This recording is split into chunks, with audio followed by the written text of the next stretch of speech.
increasingly become the target of the president's frustration. Trump believes that Powell's refusal to lower rates is hampering his economic agenda, and this ongoing tension highlights a deeper rift between Trump's aggressive economic policies and Powell's cautious, centrist approach. The Fed chair's independence remains crucial to his role, but Trump has repeatedly criticized Powell's autonomy. Despite their differences, Powell's term as chair runs until 2026, though Trump has suggested he could eventually fire him. The public feud has already created uncertainty in the financial markets, with Trump's economic policies contributing to volatility and the clash between the two continuing to have global economic consequences. Mr. Raymond Vickery, former U.S. Assistant Secretary of Commerce, joining us at this point in time. Mr. Vickery, always a pleasure having you, sir. Well, there is a back and forth going on between Mr. Powell and Donald Trump. Is it a classic case of anybody having a different opinion than of Donald Trump being targeted here? Well, thanks very much for having me. I think you've put your finger right on it. There's no question that President Trump wants to change the form of government in the United States. You know, for 250 years, we've had a system of checks and balances. He's attacked the judiciary, anybody in Congress who disagrees with him.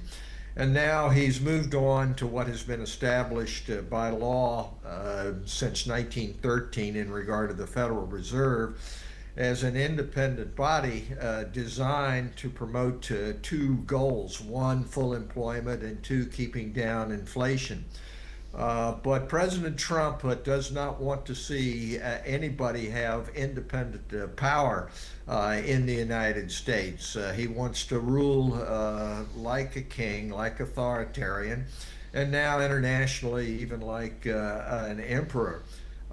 This is not in accordance with what American tradition and values have been. It's not in accordance with what the values of other great democracies, whether they be in India, in Europe, Japan.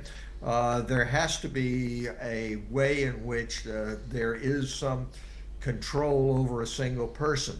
So his Donald Trump's calling Jerome Powell a dumb, hard-headed, are of a piece of his playbook, which is just simply to attack, regardless of what the facts are.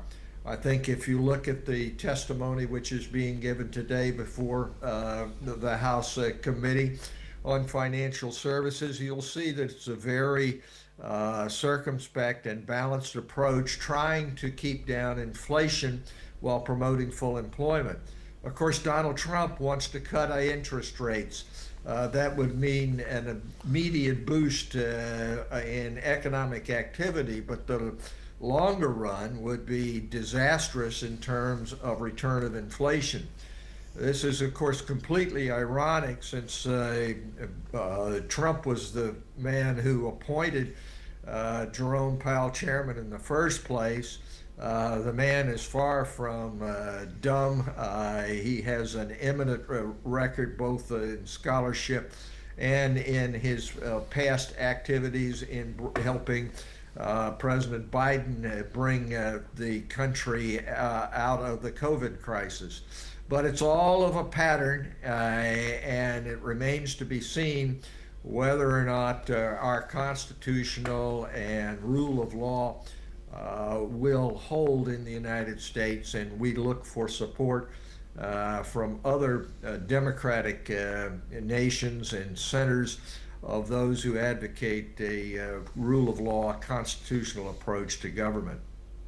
Mr. Vickery, there's also a conversation which is, gaining a lot of momentum, and that is about the president's ratings and a possible impeachment if everything continues to fall apart around him.